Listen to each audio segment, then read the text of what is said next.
Hey, this is Dave with Rough Notes Magazine. We're all about helping agents and brokers thrive, and we're impressed with what you're doing. Can we feature you and your team on our front cover?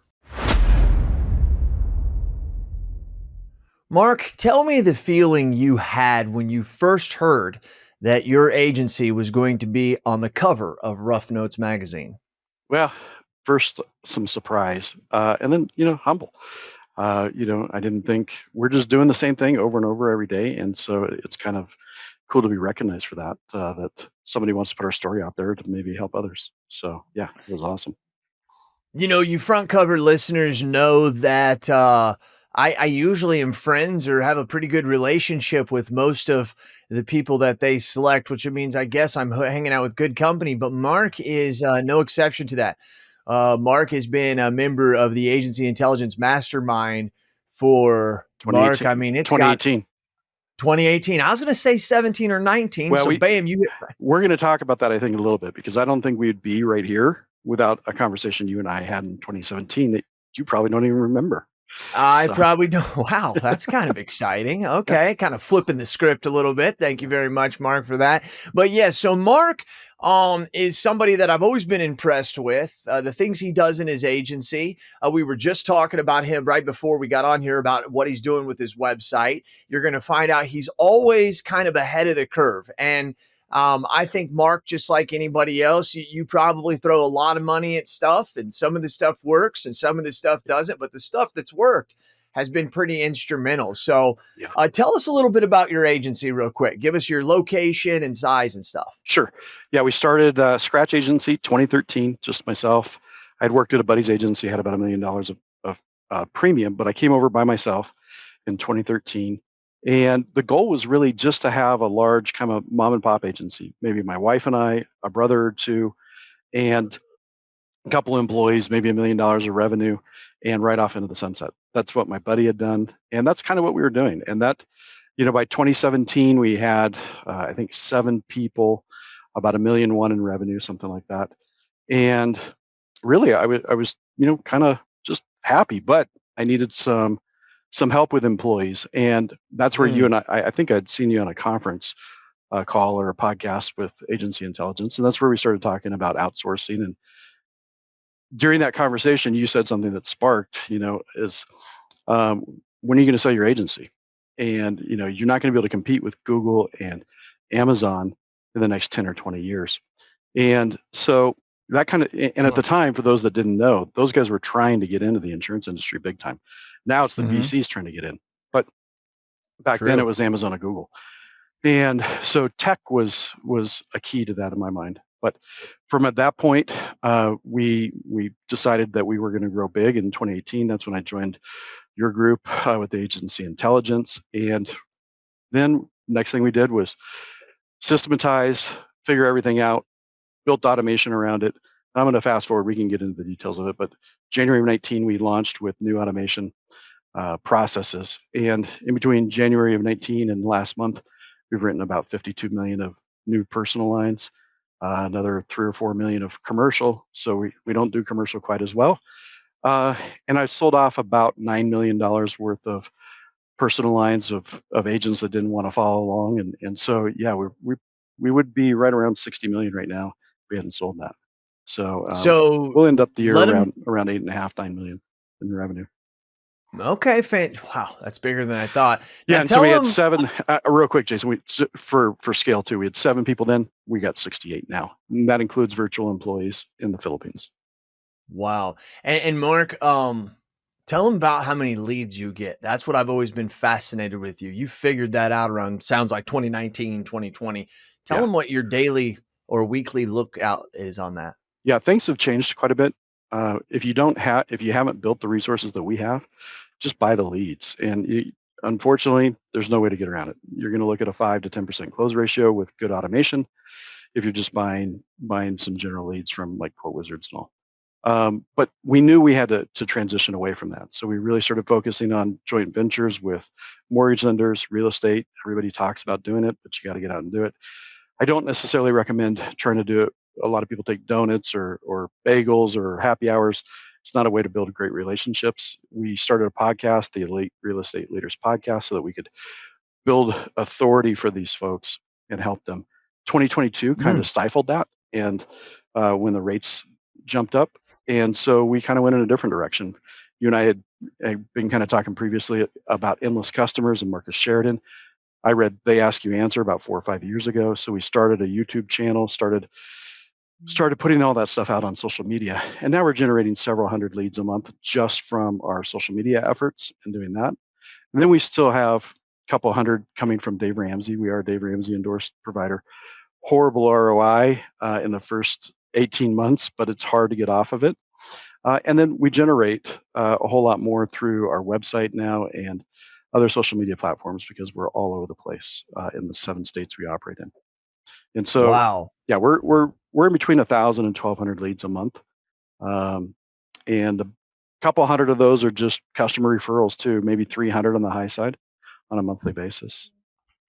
So if we work 22 days a year, you're roughly at 30 to 50 leads, depending on the day. In a month, 22 days in a month, yeah, easily. Yeah, that's about right. Yeah. Wow. Holy cow. I mean, there's people what would you say? I mean, you talked about the marketing, you talked about social, you talked about Dave, you talked about Marcus Sheridan. Everybody, you should know Marcus Sheridan. If you don't, check him out on LinkedIn.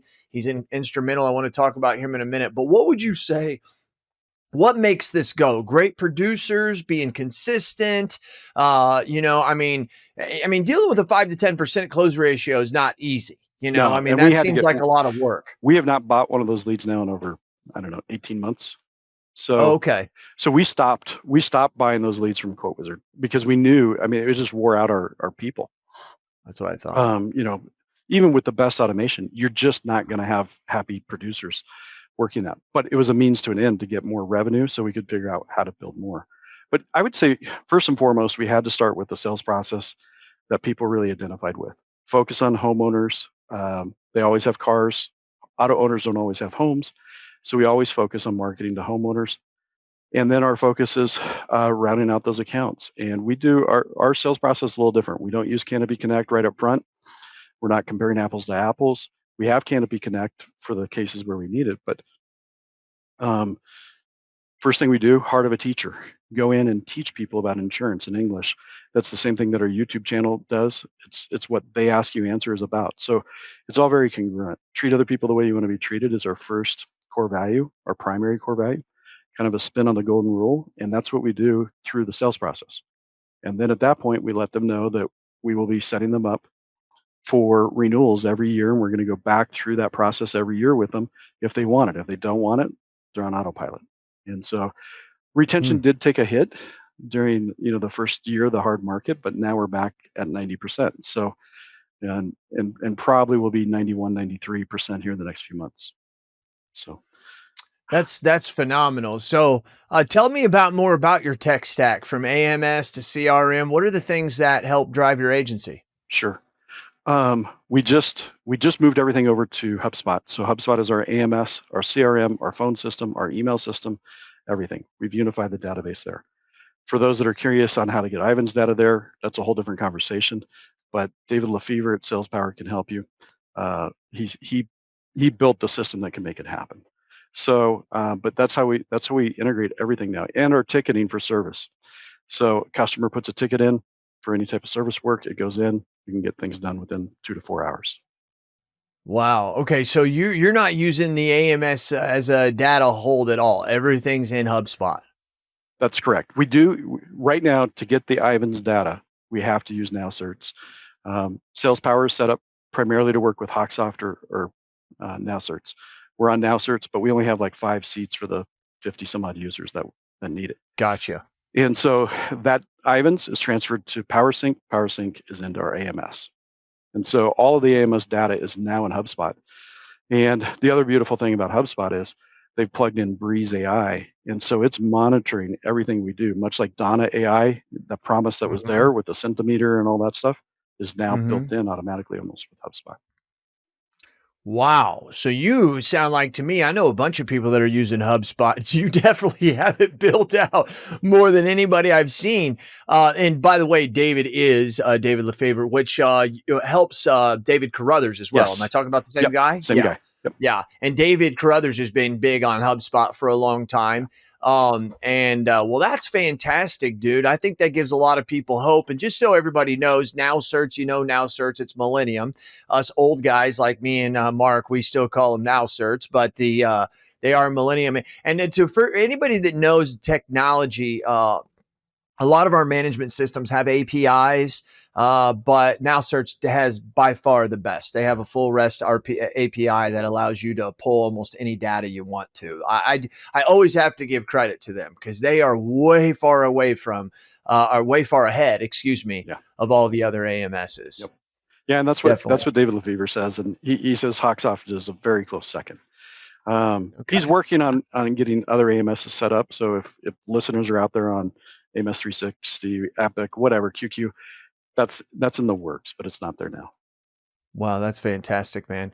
That's great. So your people, obviously we can't do anything without our people. You've Right. got over 60 of them. I assume a lot of them are salespeople. How many virtual employees do you have? Yeah, that's a good question. We have 16 right to the moment, and a couple of them are 16. video editors, video team. One is just pure tech, and then the balance of those guys are either doing some type of form of quoting or policy check. Yeah, that's right. I don't know how agencies do it today without it. It's not even about saving money. It's about the fact that you're giving the right people the right job, right? It's about putting your licensed people and having Yep. them do what Marcus Sheridan taught, right? I mean, isn't this essential? Your people don't have time to have those conversations without somebody who's actually doing the work they shouldn't be doing. Am I right, Mark? Yeah, we a few years ago we built what we call the hierarchy of labor task, and it's number one is AI, and well back then it was more RPA, bots, and automation. Now we've moved Uh-huh. AI up. So number one is always automate. Number two is always offshore work if we can, or unlicensed. And for us, that's in the Philippines right now. And then number three is we elevate any work that needs to be to a US based licensed employee. Mm-hmm. Everybody in here can understand the cost savings and the proper segmentation of work if we're paying a fraction, maybe one third to the Philippines that we are to the US based employee. And it also, US based employees don't want to be doing auto ID cards or EOIs all day. Thank you. Thank you. The offshore people love that work if it needs to be Love done, it. if you can't automate it.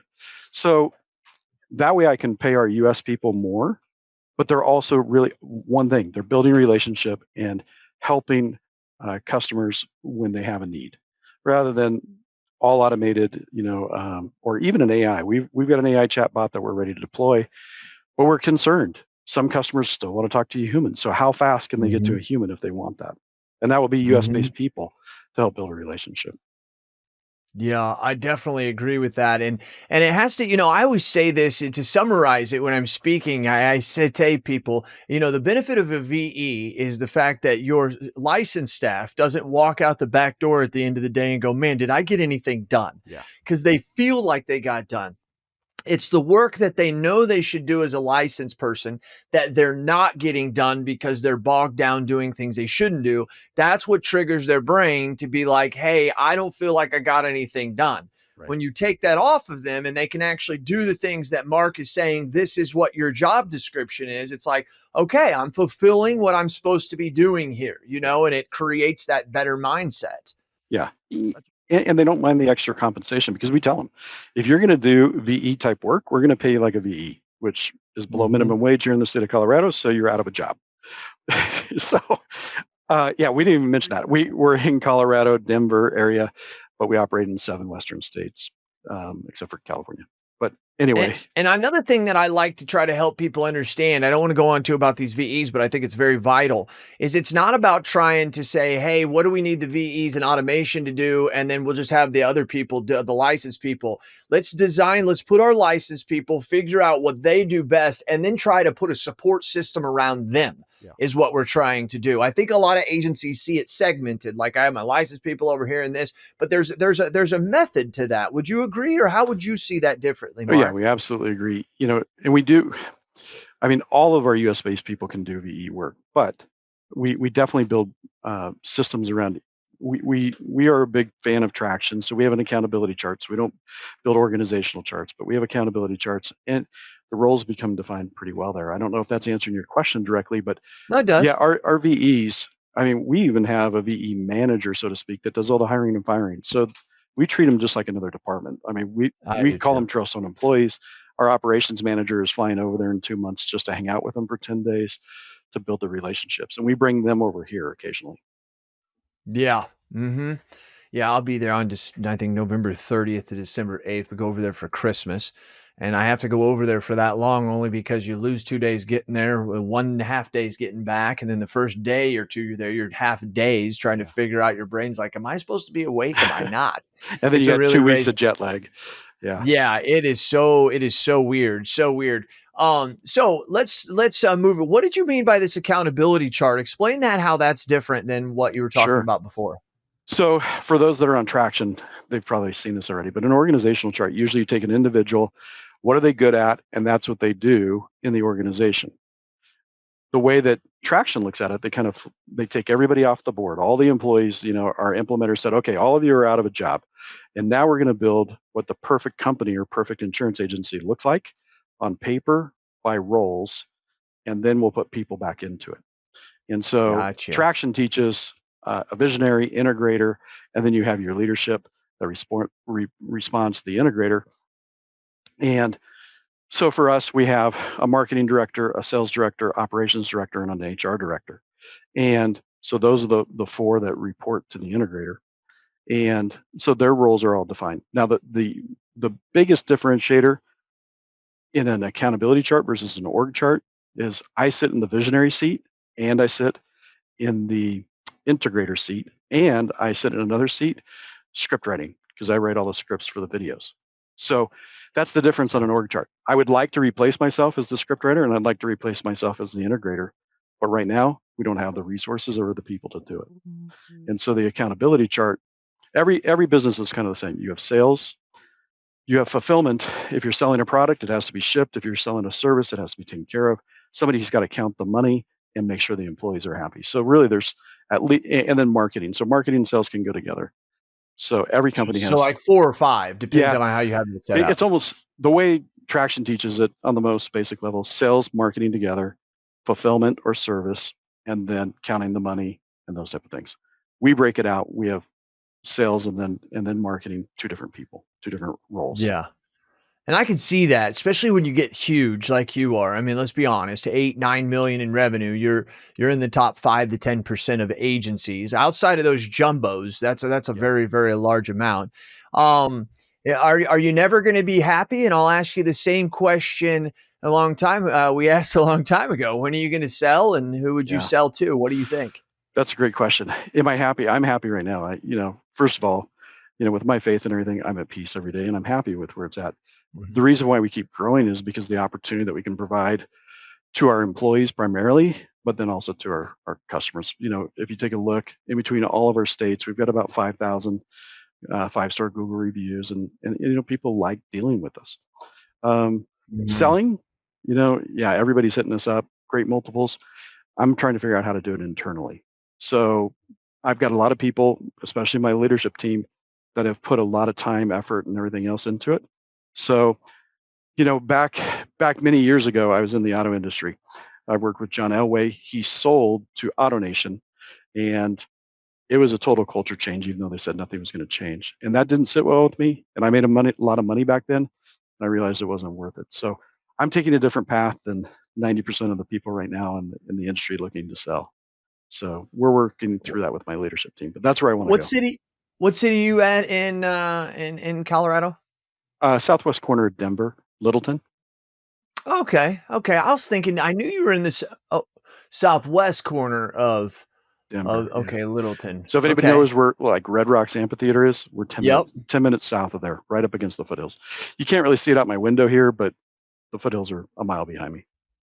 Okay. Okay. That makes me familiar. I just went to Vail for the Hawks thing a Hawk month ago. Nest, yeah. Oh my gosh, Mark, get the heck back. It's everything that people say. Yeah, It's it's beautiful up there. absolutely just breathtaking how great it is in the small little towns, and they have these like little villages almost like. Yeah, What a beautiful place. yeah, it is. Beautiful place. Um, Mark, so how's your involvement in the community? You said everybody likes doing business with you. That's not easy to do when you're trying to keep track of 60, 70 people. Yeah. Uh, you know, we do some things here. There's Hands Across Roxborough, which is the little suburb that we're in that we serve. We do food drives and everything. But yeah, 40% of our revenue is coming from Colorado. 60% is outside of Colorado, and so it's Gotcha. difficult to be involved in all those states. So that is problematic there. Me personally, I serve at my church. I'm an elder there, and stuff like that. But um, we do sponsor a lot of things around the local community. Try to get our people involved because we've got about 51 people here in the company that are U.S. based. So we'll do And some food so drives and things like that. Yeah. So let me add to that then. So how do you keep your people happy? Having 60 some people, keeping them engaged, other than just trying to, most agencies are like, well, I just pay them a lot. Well, that doesn't always work. So what are your thoughts there? You got any secrets for us? Well, I think it's a blend of things. First and foremost, traction.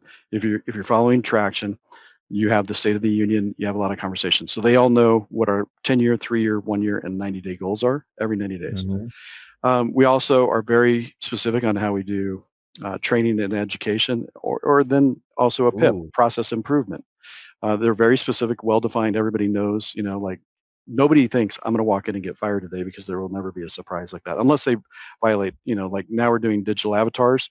I did say if you use a deep fake for anything other than positive business stuff, you will be terminated no matter who you are immediately. But really, interesting. yeah, because we're using HeyGen digital avatars to send out to brand new prospects, let them know outside of business hours, hey, reach out tomorrow, what have you.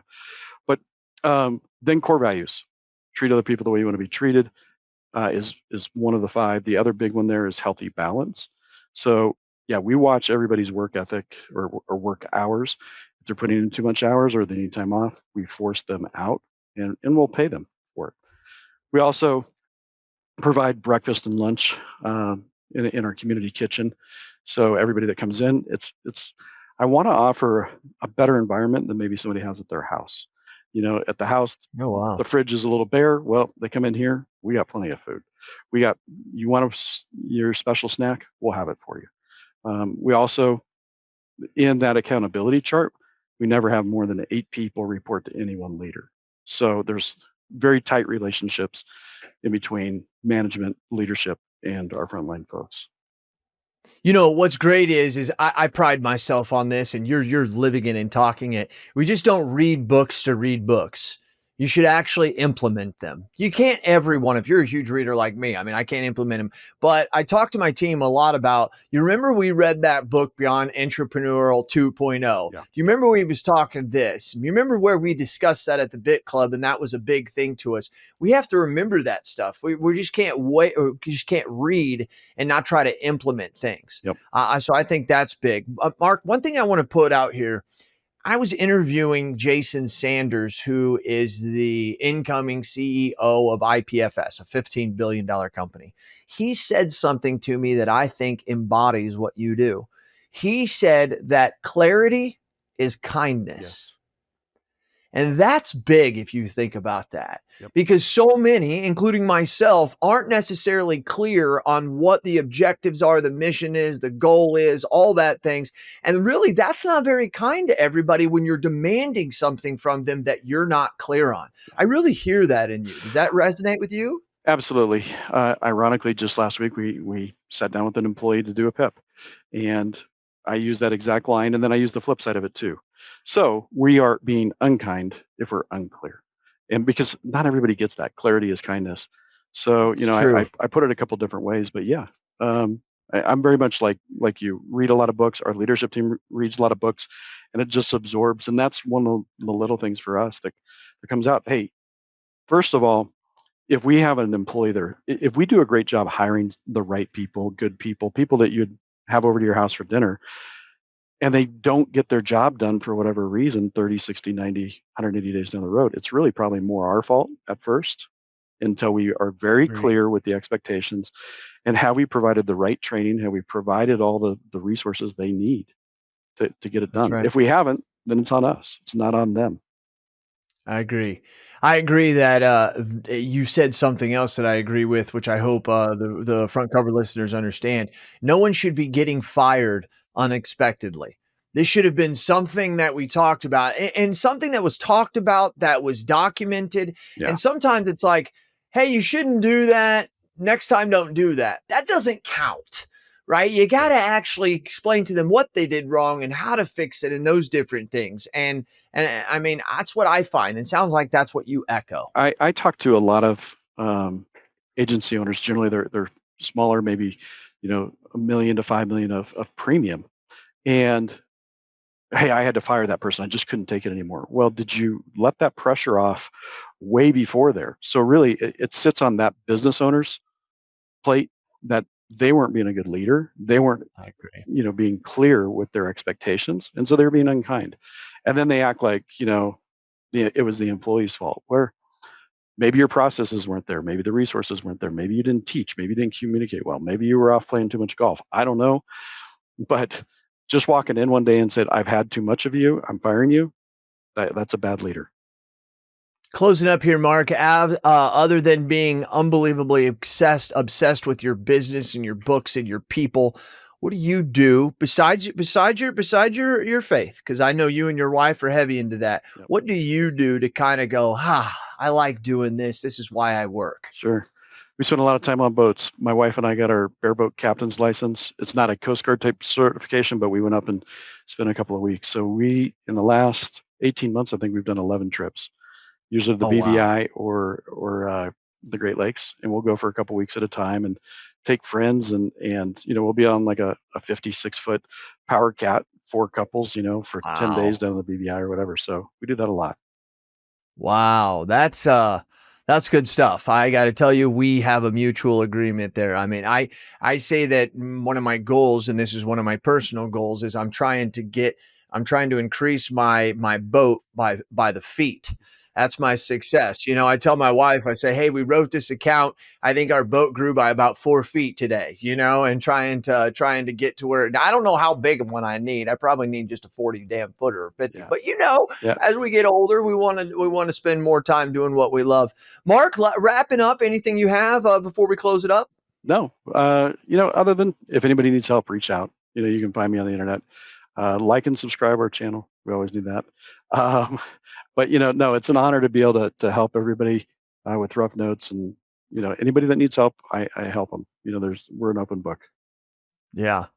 Yeah, well, that's great. Rough Notes, as you can tell, and you Rough Notes listeners, you chose a good one. When I saw his name come across the email, I said, "Son of a gun!" It doesn't surprise me. It really doesn't. And when you look at the caliber of people that you get exposed to here at Rough Notes Front Cover, I don't know how you can walk away. Some people are really passionate about their team. Some people are passionate about marketing. Some people are passionate about organization or structure and accountability. We have really a whole mix here, and I feel as if it's an honor to be able to do this. So, Mark, Well, thank I you. appreciate your time very much. Yeah. I really do. And to all you front cover listeners, I hope that you're getting something out of this. And if you get a chance and you see Christopher Cook, you see Dave or anybody at Rough Notes, thank them for not only putting it on the page, but also taking it to the digital screen. Wow, I butchered that, from the front page to the digital stream of Front Cover Podcast. Thank you for your time. It's Jason Cass, and that was Mark Rodgers. Thank you.